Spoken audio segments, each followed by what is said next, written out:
معزز و مکرم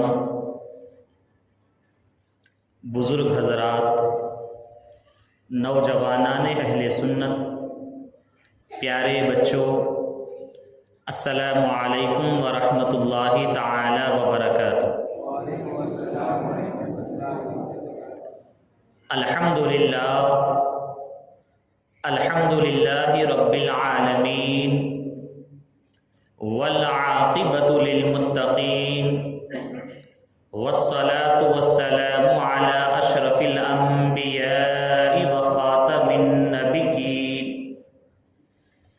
وعلی آلہ الطیبین الطاہرین، واصحابہ الکرام اجمعین، اما بعد فاعوذ باللہ من الشیطان الرجیم، بسم اللہ الرحمن الرحیم۔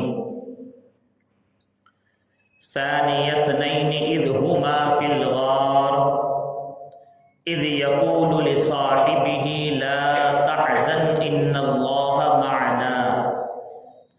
آمنت باللہ صدق اللہ العظیم۔ آئیے ہم اور آپ سب سے پہلے عقیدت و احترام کے ساتھ ہم تمام مسلمانوں کے مرکز عقیدت، محور محبت، حضور رحمت عالم نور مجسم، سید الانبیاء امام المرسلین، رحمت للعالمین صلی اللہ تعالی علیہ وسلم کی بارگاہ مقدسہ میں ہدیہ درود پیش کریں، پڑھیں بآواز بلند، اللہم صلی علی سیدنا و مولانا محمد معدن الجود والکرم وآلہ واصحابہ وبارک وسلم۔ یقیناً ہم تمام پر اللہ تبارک و تعالی کا بے حساب فضل و کرم ہے کہ آج ہم سب اپنے دنیا کے کاموں کو چھوڑ کر اللہ تعالیٰ کے گھر یعنی مسجد میں بیٹھے ہیں اور اللہ تبارک و تعالیٰ کے محبوب بندے ہمارے نبی علیہ الصلاۃ والسلام کے حبیب، یار غار، یار مزار، امیر المؤمنین، خلیفۃ المسلمین حضرت سیدنا ابو بکر صدیق رضی اللہ تعالی عنہ کی عقیدت و محبت میں یہاں پر جمع ہوئے ہیں۔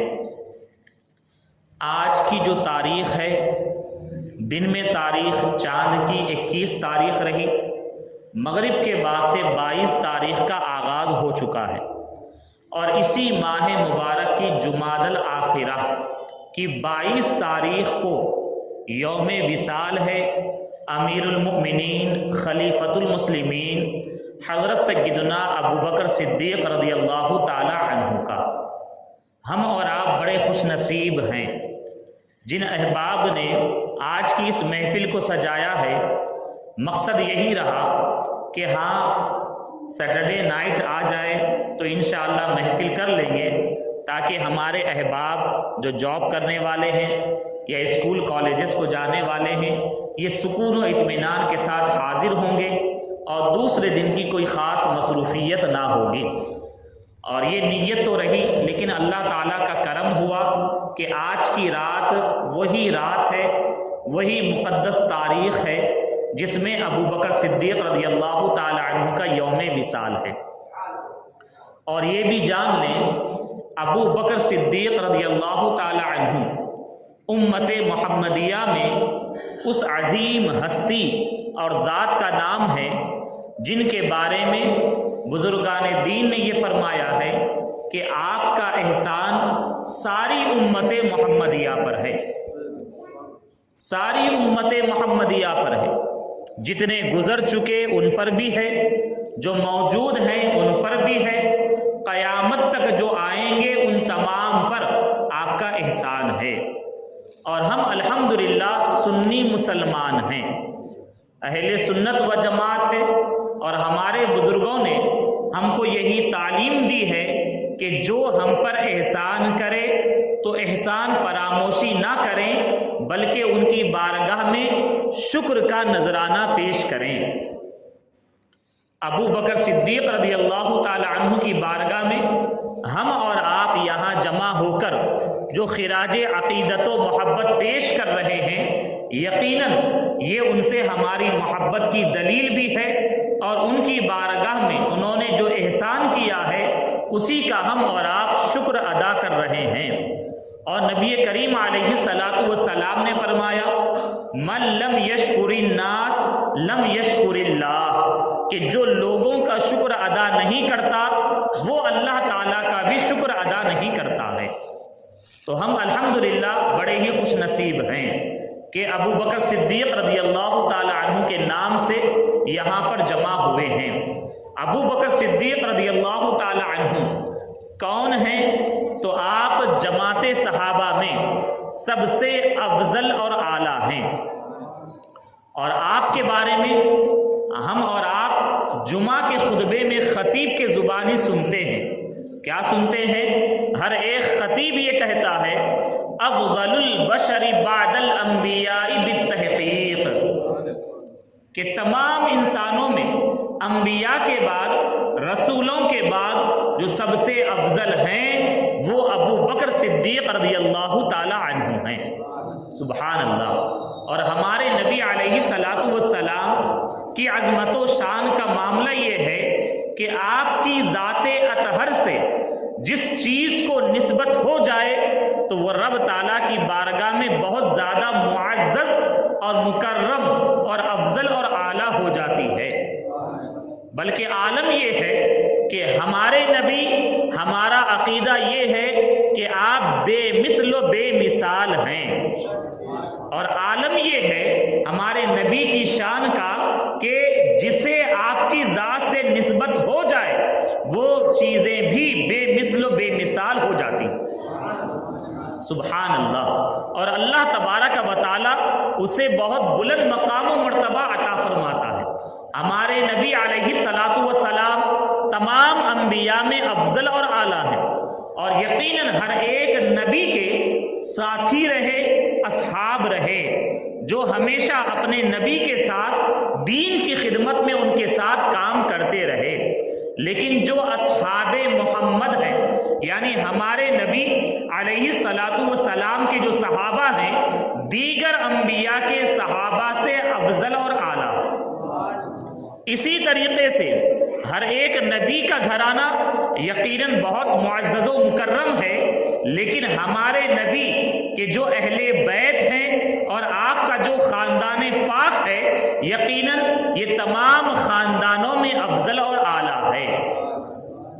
اور پھر نبی کریم علیہ الصلاۃ والسلام کی ازواج مطہرات کے بارے میں تو اللہ تبارک و تعالیٰ نے قرآن عظیم میں یوں بیان فرمایا، یا نساء النبی لستن کاحد من النساء، کہ اے نبی کی ازواج، اے نبی کی بیویوں، تم عام دوسری عورتوں کی طرح نہیں ہو۔ سبحان اللہ۔ ہمارے نبی بے مثل و بے مثال ہیں، اور آپ کی ازواج کے بارے میں رب تعالیٰ خود یہ فرماتا ہے، اے نبی کی بیویوں، اے نبی کی ازواج، تم دوسری عورتوں کی طرح نہیں ہو۔ سبحان اللہ۔ اور پھر صحابی رسول کہتے کسے ہیں، آپ اسے بھی جانیں تاکہ آپ کے علم میں اضافہ ہو۔ صحابی رسول وہ خوش نصیب مسلمان ہیں کہ جو ایمان کی حالت میں ہمارے نبی علیہ الصلاۃ والسلام سے ملاقات کیے ہوں اور ایمان ہی کی حالت میں وصال فرمائے ہوں، وہ ہیں صحابی۔ سبحان اللہ۔ اب صحابیت کا مقام و مرتبہ اتنا بلند و بالا ہے، اتنا افضل اور اعلیٰ ہے کہ آج کے دور اور زمانے میں کوئی بھی مقام صحابیت کو پا ہی نہیں سکتا۔ کیسے پائے گا؟ اس لیے کہ ان کو جو یہ مقام و مرتبہ ملا ہے یہ نسبت مصطفیٰ کا فیضان ہے۔ سبحان اللہ۔ اور ساتھ ہی ساتھ ہمارے نبی علیہ الصلاۃ والسلام کے اصحاب کا مقام و مرتبہ اتنا افضل اور اعلیٰ ہے کہ صوفیاء نے، اولیاء نے، علماء نے یہ فرمایا ہے کہ غوث ہو یا قطب ہو، یا کوئی بھی ہو مقام صحابیت کو ہرگز پا نہیں سکتا ہے۔ اور پھر جماعت صحابہ میں سب سے افضل اور اعلیٰ جو ہیں وہ حضرت سیدنا ابو بکر صدیق رضی اللہ تعالی عنہ ہیں۔ سبحان اللہ۔ ہم اہل سنت و جماعت کا یہی عقیدہ ہے اور یہی قرآن کریم سے بھی ثابت ہوتا ہے۔ سورہ لیل کی آخری آیات کریمہ ہے، اللہ تبارک و تعالیٰ کا فرمان ہے وَسَيُجَنَّبُهَا الْأَتْقَى، کہ اس سے بہت دور رکھا جائے گا جو بڑا پرہیزگار ہے، جو زیادہ پرہیزگار ہے۔ اتقا کس سے دور رکھا جائے گا؟ تو جہنم کی آگ سے اسے بہت دور رکھا جائے گا جو زیادہ پرہیزگار ہے۔ اس کی تفسیر میں مفسرین نے یہ فرمایا ہے، یہاں پر اتقا سے مراد ابو بکر صدیق رضی اللہ تعالی عنہ کی ذات ہے۔ سبحان اللہ۔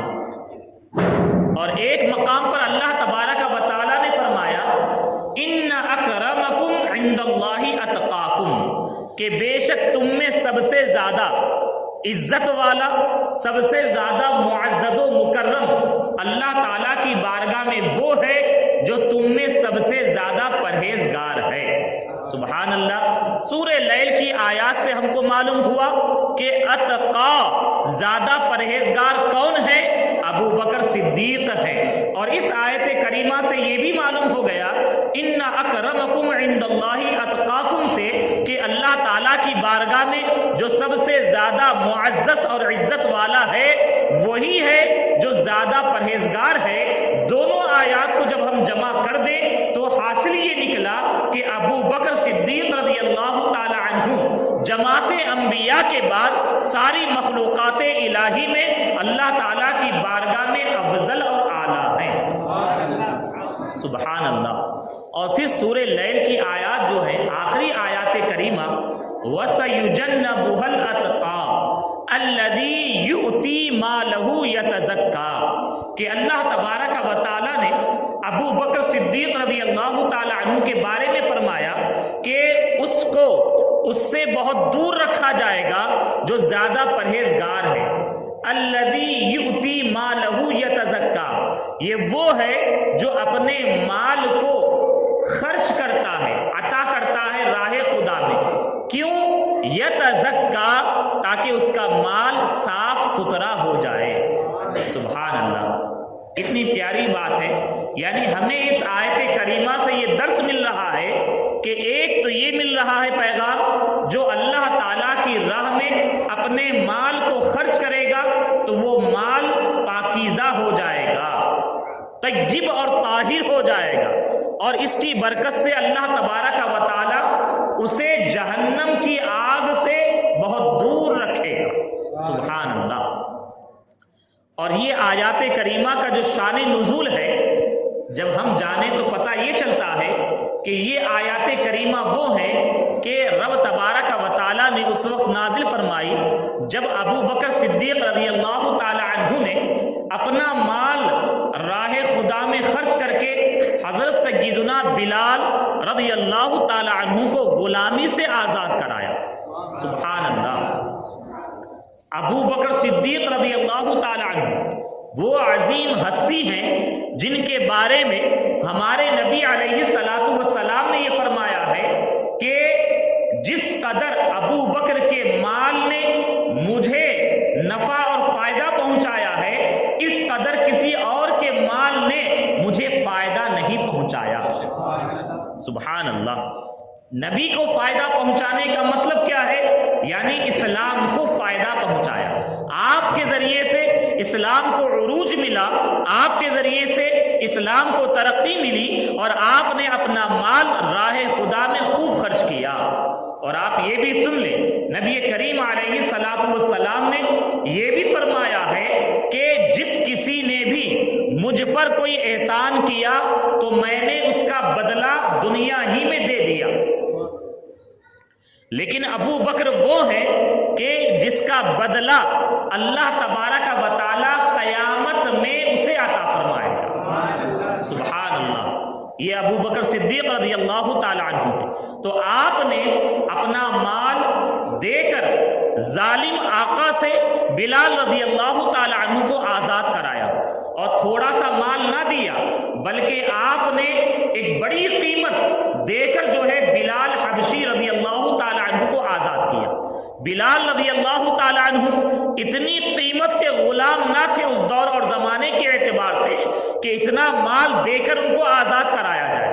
تو اس کے ظالم آقا نے یہ کہا کہ اے ابو بکر، تم اتنا مال دے کر تم نے اسے آزاد کرایا ہے، اگر تم ایک اوقیہ 5 اوقیہ انہوں نے دیا تھا، اوقیہ 5 اوقیہ کا وزن کتنا ہے؟ تو بعض لوگوں نے یہ فرمایا ہے کہ 5 اوقیہ مطلب یہ ہے آج کے دور کے وزن کے اعتبار سے 32 تولے سونا، 32 تولے سونا، سبحان اللہ۔ اتنا دے کر اس دور اور زمانے میں تقریباً 1450 سال پہلے آپ نے بلال رضی اللہ تعالی عنہ کو آزاد کرایا۔ تو آپ نے جب یہ کیا تو اس ظالم نے یہ کہا جس کی غلامی میں آپ تھے، بلال رضی اللہ تعالی عنہ، اے ابو بکر، اگر تم ایک اوقیہ پر اڑ جاتے، یعنی یہ کہتے کہ ایک اوقیہ ہی میں اسے خریدوں گا تب بھی میں اسے آزاد کر دیتا۔ تو دیکھیں عاشق اکبر امیر المؤمنین ابو بکر صدیق رضی اللہ تعالی عنہ فرماتے ہیں کہ اے ظالم یہ سن لے، اگر تو اس کی قیمت 100 اوقیہ بھی لگاتا تو میں 100 اوقیہ دے کر بلال کو خرید لیتا۔ سبحان اللہ، سبحان اللہ۔ یہ محبت ہے اسلام سے اور یہ محبت ہے مسلمانوں سے ابو بکر صدیق رضی اللہ تعالی عنہ کی۔ جب آپ نے اتنا مال دے کر آزاد کرایا تو کہنے والوں نے یہ کہا کہ ہو سکتا ہے بلال کا کچھ احسان ابو بکر پر ہو، اسی کا بدلہ انہوں نے دے دیا ہے آزاد کرا کر۔ تو اللہ تبارک و تعالیٰ نے سورہ لیل کی آیات کریمہ میں یہ ارشاد فرما دیا، وَمَا لِأَحَدٍ عِندَهُ مِن نِعْمَةٍ تُجْزَىٰ، کہ کسی کا بھی اس پر کوئی احسان نہیں جس کا بدلہ یہ عطا کرے دیا جائے۔ اللہ اکبر۔ عمل ابو بکر کر رہے ہیں اور پھر اللہ تعالیٰ نے گواہی دی کہ ابو بکر صدیق رضی اللہ تعالی عنہ کا جو عمل ہے وہ کیسا عمل ہے؟ کسی احسان کا بدلہ نہیں دیا جا رہا ہے بلکہ إِلَّا ابْتِغَاءَ وَجْهِ رَبِّهِ الْأَعْلَىٰ، محض اللہ رب العالمین کی رضا کے لیے انہوں نے بلال کو آزاد کرایا ہے۔ سبحان اللہ، یہ عظمت و شان ہے۔ اور پھر اللہ تبارک و تعالی سورہ لیل کی آخری آیت میں یہ فرماتا ہے وَلَسَوْفَ يَرْضَىٰ، سبحان اللہ۔ یہ بھی ابو بکر صدیق رضی اللہ تعالی عنہ کی عظمت و شان کا اظہار ہے کہ رب تعالیٰ یہ فرماتا ہے کہ ان قریب اللہ تبارک و تعالیٰ آپ کو اتنا عطا فرمائے گا کہ آپ رب تعالیٰ کی عطا سے راضی ہو جائیں گے۔ ان قریب وہ راضی ہو جائے گا، یعنی اللہ تبارک و تعالیٰ انہوں نے جو بھی نیک اعمال کیے ہیں اس کا بدلہ رب تبارک و تعالیٰ خوب سے خوب انہیں عطا فرمائے گا۔ تو ان آیات کے ذریعے سے ابو بکر صدیق رضی اللہ تعالی عنہ کے فضائل و مناقب کا اظہار ہوتا ہے۔ اور جن آیات کو، جس آیت کریمہ کے حصے کو ہم نے خطبے میں پڑھا ہے، سورہ توبہ کی آیت کریمہ ہے، اللہ تعالیٰ کا فرمان ہے ثانی اثنین اذ ہما فی الغار اذ یقول لصاحبہ لا تحزن ان اللہ معنا۔ یہ اس واقعے کا اس میں ذکر ہے جب ہمارے نبی علیہ الصلوۃ والسلام ہجرت کے لیے مکہ مکرمہ سے نکلے۔ ابتدائی حصہ یہ ہے الا تنصروه فقد نصرہ اللہ اذ اخرجہ الذین کفروا ثانی اثنین اذ ہما فی الغار، کہ اگر تم محبوب کی مدد نہ کرتے تو بے شک اللہ تبارک و تعالی ان کی مدد، اللہ تعالیٰ نے ان کی مدد فرمایا۔ چونکہ ہجرت کے موقع پر کفار نے اپنی شرارت کی وجہ سے، ذکر ہے آیت کریمہ میں اذ اخرجہ الذین کفروا، کہ جب کفار کی شرارت کی وجہ سے نبی علیہ الصلوۃ والسلام کو مکہ مکرمہ سے باہر تشریف لانا ہوا تو اس موقع پر اللہ تبارک و تعالیٰ نے اپنے حبیب کی اور حبیب کے حبیب کی مدد فرمائی. سبحان اللہ. ثانیت نہیں، دو جانوں کے ذریعے. اذ ہما فی الغار، کہ جب یہ دونوں غار میں تھے. اذ یقول لصاحبہ، کہ جب وہ اپنے صاحب سے کہتے تھے، فرماتے تھے. کون فرما رہے تھے؟ ہمارے نبی علیہ الصلوۃ والسلام اپنے ساتھی، اپنے صاحب یعنی ابو بکر صدیق رضی اللہ تعالی عنہ سے فرما رہے تھے.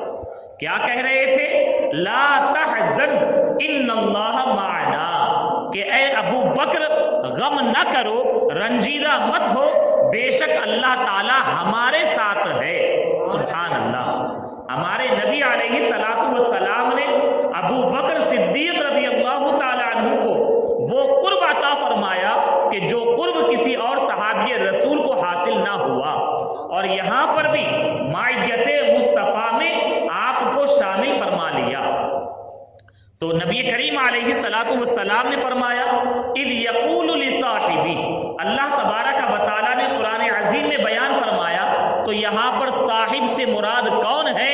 تو تمام مفسرین کا اجماع اتفاق اس بات پر ہے کہ یہاں صاحب سے مراد ابو بکر صدیق رضی اللہ تعالی عنہ کی ذات ہے. اور آپ یہ بھی سن لیں، تمام صحابہ کرام میں ابو بکر صدیق رضی اللہ تعالی عنہ وہ تنہا صحابی ہیں جن کی صحابیت قرآن کریم کی اس آیت کریمہ سے ثابت ہوتی ہے. اور اسی بنا پر ہمارے فقہاء کرام نے یہ فرمایا ہے کہ جو کوئی ابو بکر صدیق رضی اللہ تعالی عنہ کی صحابیت کا انکار کرے تو اس نے صرف صحابیت کا انکار نہ کیا بلکہ اس نے قرآن کریم کی آیت کا انکار کیا، اور جس نے قرآن کی آیت کا انکار کیا وہ ایمان سے خارج ہو گیا، کافر ہو گیا. تو پتہ یہ چلا ابو بکر صدیق رضی اللہ تعالی عنہ کی صحابیت قرآن کریم سے ثابت ہے.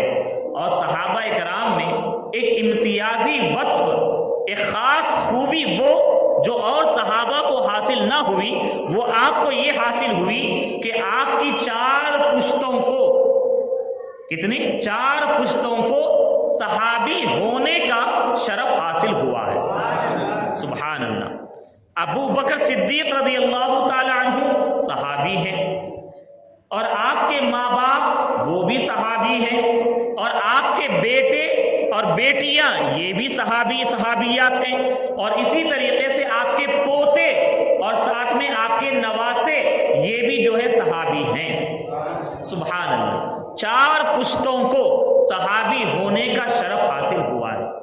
ابو بکر صدیق رضی اللہ تعالی عنہ کی عظمت و شان بہت بلند و بالا ہے.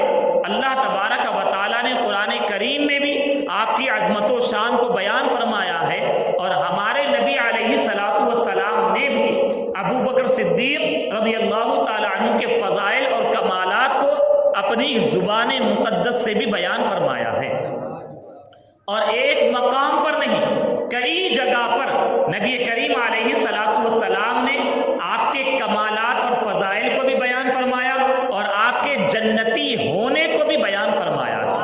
سبحان اللہ. اور تنہا بھی ذکر فرمایا ہے، اور خلفائے راشدین کے ساتھ بھی ذکر فرمایا ہے، عشرہ مبشرہ کے ساتھ بھی ذکر فرمایا ہے. سبحان اللہ. اور ابو بکر صدیق رضی اللہ تعالی عنہ چاہے ابتدائے اسلام کا معاملہ ہو یا پھر آگے زمانے کا معاملہ ہو، ہر ایک معاملے میں آپ سب سے اول رہے. نبی کریم علیہ الصلوۃ والسلام نے جب اعلان نبوت فرمایا تو لوگ اسلام میں داخل ہو رہے تھے، لیکن سب سے پہلے اسلام میں داخل ہونے والی جو ذات ہے وہ ابو بکر صدیق رضی اللہ تعالی عنہ کی ذات ہے. اور ہمارے نبی علیہ الصلوۃ والسلام خود فرماتے ہیں کہ میں نے بہت ساروں پر اسلام کو پیش کیا، لوگوں نے تردد کا اظہار کیا، بعض نے معجزات طلب کی، بعض نے کچھ وقت مانگا، لیکن ابو بکر وہ ہے جب میں نے ان کے سامنے اسلام کو پیش کیا تو انہوں نے بلا تردد اسلام کو قبول کر لیا. بلکہ اعلیٰ حضرت امام اہل سنت مجدد اعظم علیہ الرحمہ تو یہ فرماتے ہیں کہ آپ نے ہمارے نبی کے اعلان نبوت پر جو آپ داخل اسلام ہونے کا اظہار کیا وہ حقیقت میں اظہار اسلام ہوا، ورنہ آپ پہلے ہی سے موحد رہے، ایک اللہ تعالیٰ کی عبادت کرنے والے رہے۔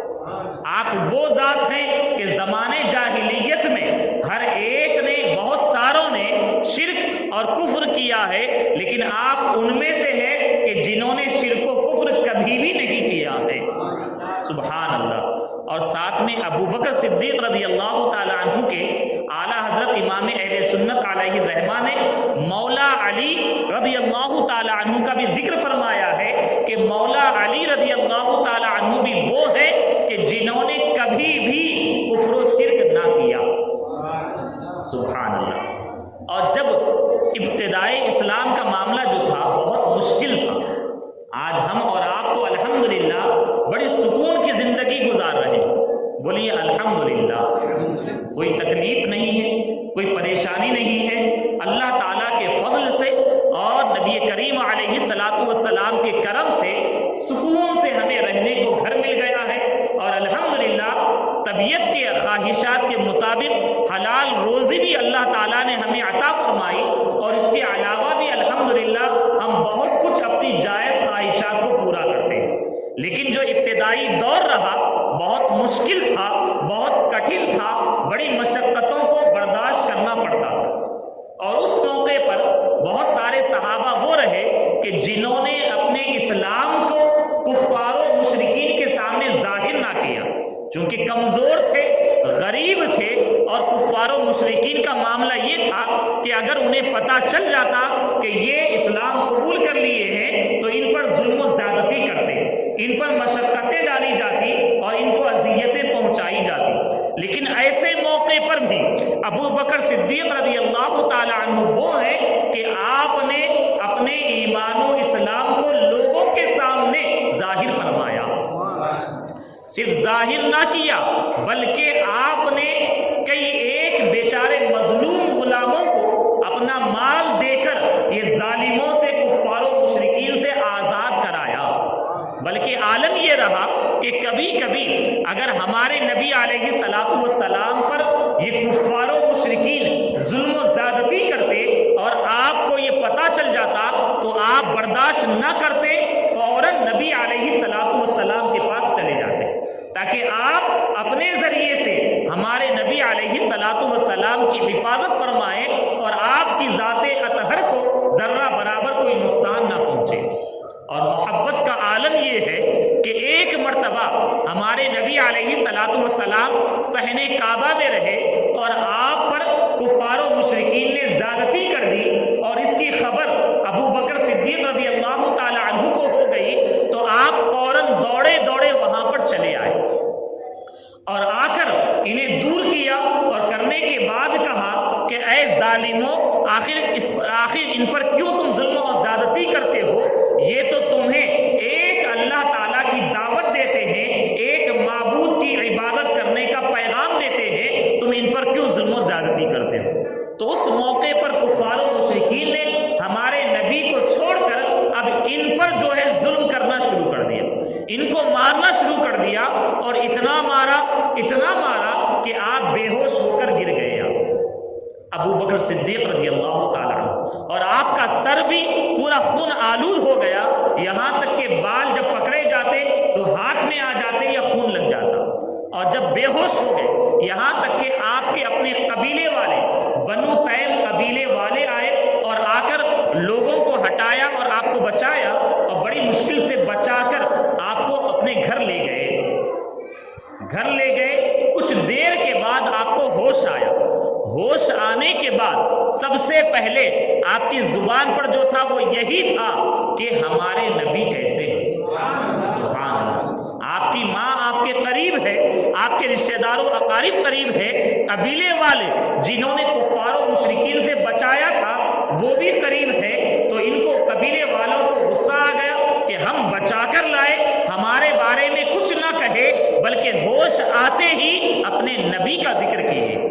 تو قبیلے والے چلے گئے وہاں سے، اور اس کے بعد آپ کی ماں نے ان کو کچھ کھلانے کا ارادہ کیا تو آپ نے یہ فرمایا کہ جب تک میں اپنے نبی کو دیکھ نہ لوں گا ایک لقمہ بھی اپنے جسم میں نہیں لوں گا، کچھ بھی نہیں کھاؤں گا۔ تو جب آپ نے اس کا اظہار کیا تو آپ کی والدہ نے اور کسی اور نے سہارا دے کر نبی علیہ الصلوۃ والسلام تک لے گئے، اور لے جانے کے بعد سرکار کا دیدار کیا۔ دیدار کرنے کے بعد انہیں اطمینان حاصل ہوا، اس کے بعد پھر انہوں نے کچھ کھایا۔ سبحان اللہ، یعنی یہ جو مقام و مرتبہ آپ کو ملا ہے، یقیناً ذالک فضل اللہ یؤتیہ من یشاء، کہ یہ اللہ تعالیٰ کا فضل ہے، جسے رب تعالیٰ چاہے اسے عطا فرمائے۔ لیکن ساتھ ہی ساتھ جہاں اللہ تعالیٰ کا فضل رہا کہ آپ کو یہ مقام و مرتبہ ملا، اور نبی علیہ الصلوۃ والسلام نے اپنا قرب خاص عطا فرمایا، اسی اعتبار سے آپ نے بھی اللہ اور اس کے رسول کے لیے اپنے تن من دھن سب کو جو ہے پیش کر دیا۔ ابو بکر صدیق رضی اللہ تعالی عنہ وہ ہے، اور یہی وجہ رہی کہ نبی علیہ الصلوۃ والسلام کے ہمیشہ آپ ساتھ رہے، یہاں تک کہ جب ہجرت کا وقت آیا تو نبی کریم علیہ الصلوۃ والسلام نے اس سفر میں بھی اگر کسی کو پسند فرمایا کہ آپ کے ساتھ کوئی رہے تو ابو بکر صدیق رضی اللہ تعالی عنہ کو پسند فرمایا، چونکہ یہ سفر کوئی معمولی سفر نہ تھا اور کوئی سکون و اطمینان والا سفر نہ تھا، بلکہ ہر ایک قدم پر جان جانے کا اندیشہ تھا۔ تو آپ نے اپنے لیے اپنے سفر کے ساتھی کا انتخاب کیا تو ابو بکر صدیق رضی اللہ تعالی عنہ کا انتخاب کیا، اور ابو بکر صدیق رضی اللہ تعالی عنہ نے بھی سارے سفر ہجرت میں پورے طور پر اپنی محبتوں اور اپنے غلامی کا ثبوت دیا، اور سفر ہجرت میں ابو بکر صدیق رضی اللہ تعالی عنہ کا وہ خاندان اور گھرانہ ہے کہ آپ کے گھر کے ہر ایک فرد کو سفر ہجرت میں نبی علیہ الصلوۃ والسلام کی خدمت کرنے کا شرف حاصل ہوا ہے۔ سبحان اللہ۔ اور پھر نبی کریم علیہ الصلوۃ والسلام مدینہ منورہ پہنچے تو وہاں پر بھی ہر ایک جنگ میں، ہر ایک غزوے میں ہمیشہ نبی کریم علیہ الصلوۃ والسلام کے ساتھ رہے اور مکمل اپنی محبتوں کا اظہار فرمایا، اور ہر ایک موقع پر اپنی غلامی کا ثبوت بھی دیا، اور جب بھی مال کی ضرورت پڑتی تو آپ فوراً راہ خدا میں اسے پیش فرما دیتے۔ کئی ایک موقع پر آپ نے اس طریقے سے عمل کیا، اور آپ کا معاملہ یہ ہے کہ ہر ایک موقع پر آپ اول ہی رہے، سارے صحابہ میں آپ اول ہیں، اور ہر ایک مقام پر آپ نے اپنے اولیت کا اظہار فرمایا۔ نبی کریم علیہ الصلوۃ والسلام نے ایک مرتبہ صحابہ کے درمیان میں اعلان فرمایا کہ اسلام کو مال کی ضرورت ہے کہ تم سے جو ہو سکتا ہے راہ خدا میں خرچ کرو، تو ہر ایک صحابی نے اپنی استطاعت کے مطابق پیش کیا۔ فاروق اعظم رضی اللہ تعالی عنہ جو دوسرے خلیفہ ہے، آپ نے اس دن ارادہ کر لیا کہ آج میرے پاس مال زیادہ ہے، انشاءاللہ میں جو ہے ابو بکر سے سبقت لے جاؤں گا۔ اچھی چیز ہے، نیکیوں میں ایک دوسرے سے آگے بڑھنے کا جذبہ اپنے دل میں پیدا کرنا یہ اچھا عمل ہے۔ رب تعالیٰ کا فرمان ہے فاستبقوا الخیرات، کہ نیکیوں میں تم سبقت کرو، آگے بڑھو۔ تو اب عمر فاروق رضی اللہ تعالی عنہ نے، چونکہ انہیں کچھ خبر تھی کہ ابو بکر صدیق رضی اللہ تعالی عنہ کے پاس مال کم ہے، میں زیادہ مال لا کر سرکار کے قدموں میں پیش کر دوں گا۔ عمر فاروق رضی اللہ تعالی عنہ گئے، اور جانے کے بعد اپنے گھر میں جو کچھ بھی اثاثہ تھا، مال تھا، آدھا کیا، آدھا اپنے گھر والوں کے لیے رکھا، اور آدھا مال سامان لے کر بارگاہ رسول میں حاضر ہوئے اور سرکار کے قدموں میں پیش کر دیے۔ سبحان اللہ، یقیناً یہ بھی بہت زیادہ جذبے کی بات ہے، جانثاری کی بات ہے۔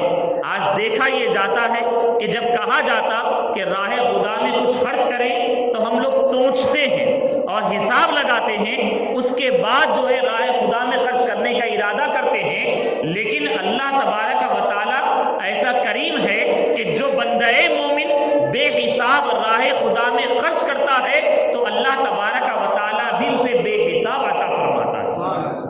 صحابہ اکرام کا معاملہ یہ رہا کہ جو کچھ بھی انہیں ملتا وہ یہ خوش نصیبی سمجھتے کہ اگر راہ اسلام میں خرچ ہو جائے تو اس سے بڑھ کر خوش نصیبی کی بات کیا ہے۔ تو فاروق اعظم رضی اللہ تعالی عنہ نے اپنے مال کا آدھا حصہ بارگاہ رسول میں پیش کر دیا۔ سرکار علیہ الصلوۃ والسلام نے پوچھا کہ اے عمر، اپنے گھر والوں کے لیے تم نے کیا چھوڑا ہے؟ تو فاروق اعظم رضی اللہ تعالی عنہ نے فرمایا کہ میں نے اتنا ہی مال اپنے گھر والوں کے لیے چھوڑا ہے، آدھا گھر میں رکھا اور آدھا میں نے آپ کی بارگاہ میں پیش کر دیا۔ ابو بکر صدیق رضی اللہ تعالی عنہ بھی حاضر ہوتے ہیں اور اپنی استطاعت کے مطابق سرکار کی بارگاہ میں اپنے مال کو پیش کر دیتے ہیں، اور سرکار علیہ الصلوۃ والسلام دیکھتے ہیں اور دیکھ کر پوچھتے ہیں اے ابو بکر یہ بتاؤ تم نے اپنے گھر والوں کے لیے کیا چھوڑا ہے؟ تو سبحان اللہ، ابو بکر صدیق رضی اللہ تعالی عنہ فرماتے ہیں کہ میں نے اپنے گھر والوں کے لیے اللہ اور اس کے رسول کو چھوڑا۔ گویا کہ آپ نے یہی فرمایا کہ میرے لیے اور میرے گھر والوں کے لیے اللہ اور اس کا رسول کافی ہے، باقی جو کچھ بھی ہے یہ راہ اسلام میں نے پیش کر دیا۔ سبحان اللہ۔ تو یہ خلیفہ اول ابو بکر صدیق رضی اللہ تعالیٰ عنہ، اور آپ کا معاملہ یہ ہے کہ آپ کو ہر ایک اعتبار سے فضیلت حاصل ہے۔ ایک بڑی پیاری حدیث شریف ہے، سماعت کریں۔ نبی کریم علیہ الصلوۃ والسلام نے فرمایا کہ 360 اچھی عادتیں ہیں، اچھی خصلتیں ہیں، یعنی جس کو ہم اچھا کہتے ہیں۔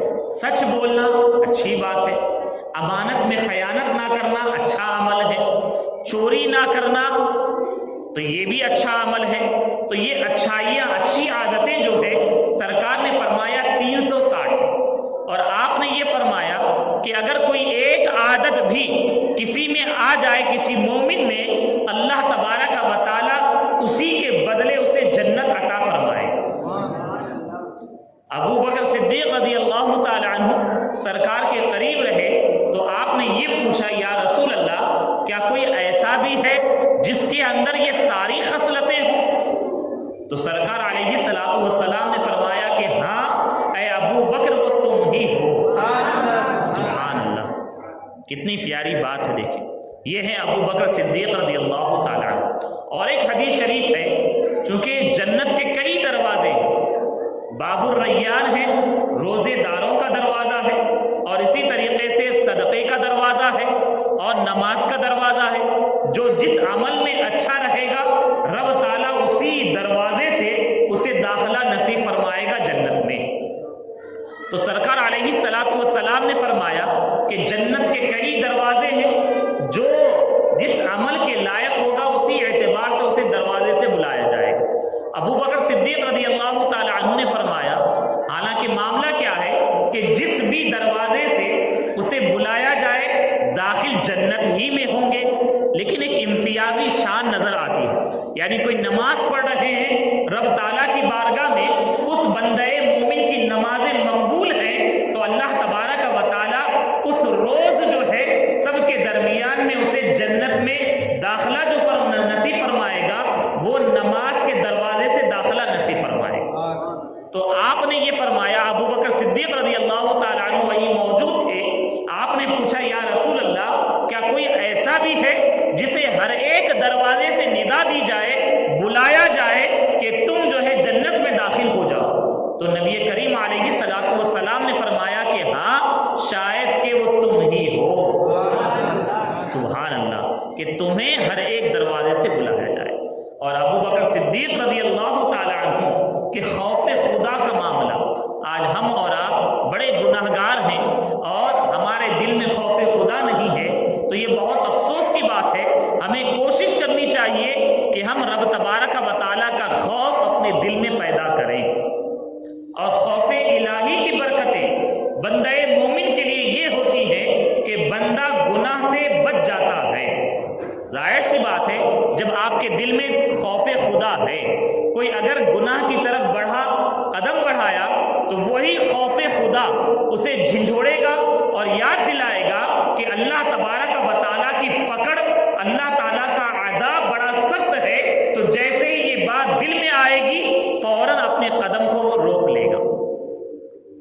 صحابہ کرام اتنے اعلیٰ رہے کہ اللہ تبارک و تعالیٰ نے انہیں قرآن عظیم میں راضی ہونے کی سند عطا فرما دیا۔ اس کے باوجود صحابہ کرام کی زندگیوں کا معاملہ یہ ہے کہ شب و روز اللہ تعالیٰ کی اطاعت و عبادات میں لگے رہتے اور ہمیشہ خوف خدا سے روتے رہتے۔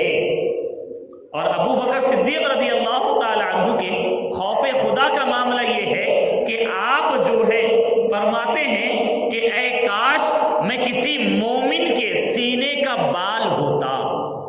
اللہ اکبر، یہ عاجزی انکساری ہے، خوف خدا کا معاملہ ہے۔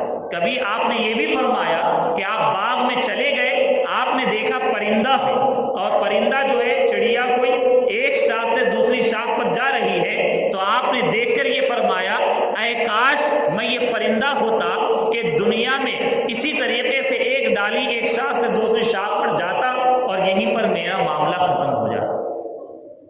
پرندوں کا، جانوروں کا معاملہ کیا ہے؟ ان کو قیامت میں حساب دینا نہیں ہے، ان کا معاملہ یہیں پر ختم ہے۔ لیکن انسان کو جو اللہ تعالیٰ نے زندگی عطا فرمائی ہے، زندگی کا ایک ایک لمحے کا حساب ہمیں رب کی بارگاہ میں حاضر ہو کر دینا ہے۔ تو آپ نے یہی معاملہ پیش کیا کہ اے کاش میں پرندہ ہوتا، اے کاش میں تنکا ہوتا، تاکہ دنیا میں میرا معاملہ ختم ہو جاتا اور حساب کے لیے اللہ رب العالمین کی بارگاہ میں مجھے حاضر ہونے کی ضرورت نہ ہوتی۔ حالانکہ ابو بکر صدیق رضی اللہ تعالی عنہ وہ ہیں کہ جن کے طفیل اللہ تبارک و تعالی ایک دو نہیں ہزارہ ہزار اور لاکھوں لاکھ گناہ گاروں کو آپ کے طفیل جنت میں داخلہ نصیب فرمائے گا۔ آپ جنتی ہیں، اللہ تعالیٰ نے آپ کو راضی ہونے کی سند قرآن عظیم میں عطا فرمائی ہے، اور آپ نبی سے بڑی محبت فرماتے تھے، اور اتنی محبت فرماتے رہے کہ آپ نے زندگی میں یہی پسند فرمایا کہ ہر ایک لمحہ، ہر ایک آن نبی کے ساتھ رہے۔ کبھی بھی آپ نے فراق، جدائی کو پسند نہ فرمایا، اور جب آپ کا وصال کا وقت قریب آیا تب بھی آپ نے اپنے چاہنے والوں کو یہی وصیت فرمائی کہ سنو، جب میرا جنازہ تیار کر دینا، تمام تر معاملات ہو جائے تو اس کے بعد میرے جنازے کو لے جا کر سرکار علیہ الصلوۃ والسلام کے روضہ مقدس کے پاس، حجرے مبارک کے پاس رکھ دینا اور سلام پیش کرنا، اور اس کے بعد کہنا کہ ابو بکر حاضر ہے، اجازت طلب کرتا، اور جب اجازت مل جائے تو مجھے جو ہے سرکار کے پہلو میں دفن کر دینا۔ سبحان اللہ۔ معلوم یہ ہوا کہ خلیفہ اول ابو بکر صدیق رضی اللہ تعالی عنہ کا حیات النبی کے سلسلے میں یہی عقیدہ ہے کہ جو ہمارے امام نے اعلیٰ حضرت علیہ الرحمہ نے ہمیں عطا فرمایا کہ یا رسول اللہ تو زندہ ہے واللہ، تو زندہ ہے واللہ، میرے چشم عالم سے چھپ جانے والے، یعنی بس اللہ تعالیٰ کا وعدہ پورا ہونے کے لیے انبیاء کو ایک آن کے لیے، ایک گھڑی کے لیے موت آتی ہے، اس کے بعد یہ پہلے سے بہتر زندگی میں داخل ہو جاتے ہیں۔ آپ نے یہی عقیدہ اسی کے مطابق جو ہے وصیت فرمائی، اور آپ کے گھر والوں نے یہی عمل کیا کہ آپ کے جنازے کو تیار کیے اور اس کے بعد لے گئے اور حجرے مبارک کے پاس رکھے۔ ہمیشہ ہمارے نبی علیہ الصلوۃ والسلام کے روضہ اقدس کا جو حجرے مبارک کا دروازہ ہے وہ بند رہا کرتا تھا، تو آپ کا جنازہ رکھا گیا، سلام پیش کیا گیا، اور اس کے بعد اجازت طلب کی گئی جیسا کہ آپ نے کہا تھا، تو ہمارے نبی علیہ الصلوۃ والسلام نے سلام کا جواب عطا فرمایا۔ سبحان اللہ۔ اور اس کے بعد پھر آپ نے فرمایا ادخل الحبیب الی الحبیب، کہ حبیب کو حبیب کے پاس داخل کر دیا جائے۔ سبحان اللہ، سبحان اللہ۔ یہ ہمارے نبی علیہ الصلوۃ والسلام کا آپ پر خاص کرم ہے کہ سرکار علیہ الصلوۃ والسلام نے زندگی میں بھی اپنا قرب خاص آپ کو عطا فرمایا۔ غار ثور میں کسی اور کو معیت اور قرب حاصل نہ ہوا، وہاں پر بھی آپ نے اپنے حبیب، اپنے ابو بکر کو قرب خاص عطا فرمایا، اور جب انتقال ہوا ابو بکر صدیق رضی اللہ تعالی عنہ کا، تو اس موقع پر بھی اپنا قرب خاص اپنے پہلو میں جو آرام کے لیے اجازت عطا فرمائی وہ ابو بکر صدیق رضی اللہ تعالی عنہ کو عطا فرمائی۔ ابو بکر صدیق رضی اللہ تعالی عنہ نبی کریم علیہ الصلوۃ والسلام کے وصال کے بعد آپ پہلے خلیفہ بنائے گئے، اور آپ کے جو خلیفہ بنانے کا معاملہ ہے تمام صحابہ اکرام کے اتفاق سے، تمام صحابہ اکرام کے اجماع سے الحمدللہ آپ خلیفہ بنائے گئے، اور یہاں تک کہ مولا علی رضی اللہ تعالی عنہ نے، خاتون جنت سیدہ فاطمہ رضی اللہ تعالی عنہا نے، اور آپ کے علاوہ جتنے بھی اہل بیت رہے سب نے آپ کو اپنا خلیفہ اول تسلیم کیا، اور آپ کے دست حق پر انہوں نے بیعت فرمائی۔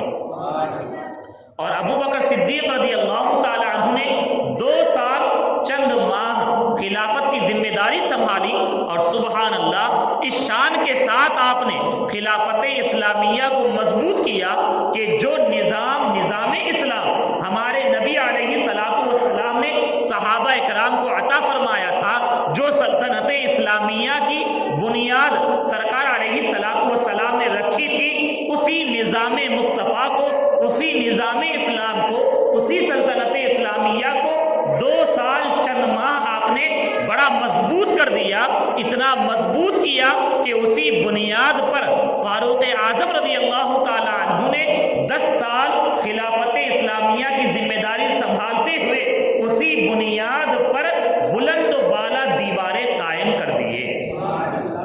سبحان اللہ۔ اور ابو بکر صدیق رضی اللہ تعالی عنہ کے فضائل، مناقب، کمالات اور خلافت اسلامیہ کا جو آپ کا سنہرا دور ہے، یقیناً بہت ساری باتیں ہیں، اور آپ کی سیرت طیبہ کے بہت سارے پہلو ہیں، انشاءاللہ عز و جل پھر کسی موقع پر اسے بیان کرنے کا ہم شرف حاصل کریں گے۔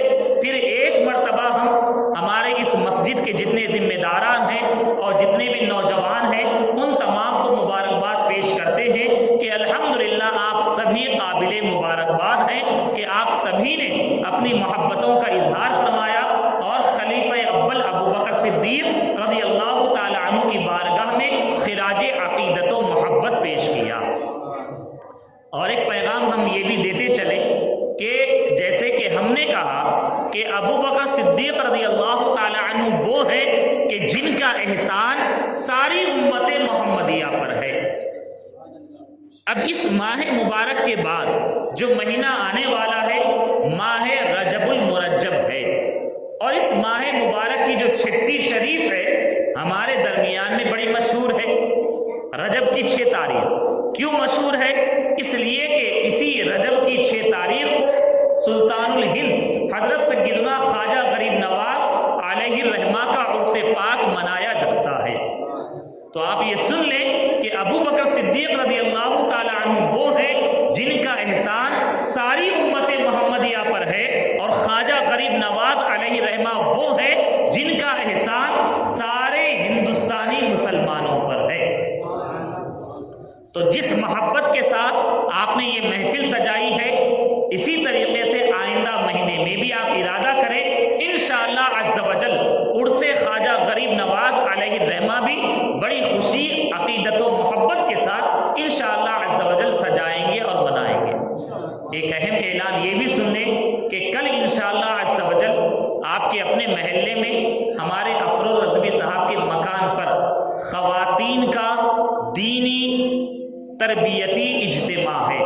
اسی مناسبت سے شان خلیفہ اول ابو بکر صدیق رضی اللہ تعالی عنہ کے مناسبت سے دوپہر کے وقت میں ہے، تو آپ تمامی حضرات سے گزارش ہے کہ آپ اپنے گھر کی خواتین کو، بچیوں کو ضرور اس محفل میں شرکت کی دعوت دیجیے، اور آپ ہو سکے تو آپ خود ان کے گھر تک لے جا کے اپنے گھر کے خواتین کو پہنچائیں۔ انشاءاللہ کریں گے، ضروری ہے۔ اور الحمدللہ آپ لوگ بڑے خوش نصیب ہیں کہ یہ جو خواتین کا جو اجتماع کا سلسلہ شروع کیا گیا ہے یہ تقریباً 3 مہینے سے یہ برابر پابندی کے ساتھ چل رہا ہے۔ سبحان اللہ۔ اور اللہ نے چاہا اور آپ سبھی کا ساتھ رہا تو یہ ہر ایک مہینے میں انشاءاللہ عز و جل یہ خواتین کا اجتماع یہاں پر منعقد منعقد ہوگا۔ سبحان اللہ۔ اور آپ سب جانتے ہیں کہ آپ کے اپنے محلے کی جو بچیاں ہیں جو ہمارے مدرسے میں پڑھتی ہیں، وہ بچیاں بھی یہاں پر محفل میں حاضر ہوتی ہیں، اور وہ بھی الحمدللہ نعت شریف پڑھتی ہیں اور منقبتیں بھی پڑھتی ہیں، اور اپنی جو بھی دینی تعلیمی سرگرمی ہے اسے پیش کرنے کی وہ کوشش کرتی ہیں۔ تو آپ تمام اپنے گھر کی خواتین اور بچیوں کو ضرور اس میں شرکت کی دعوت دیجیے،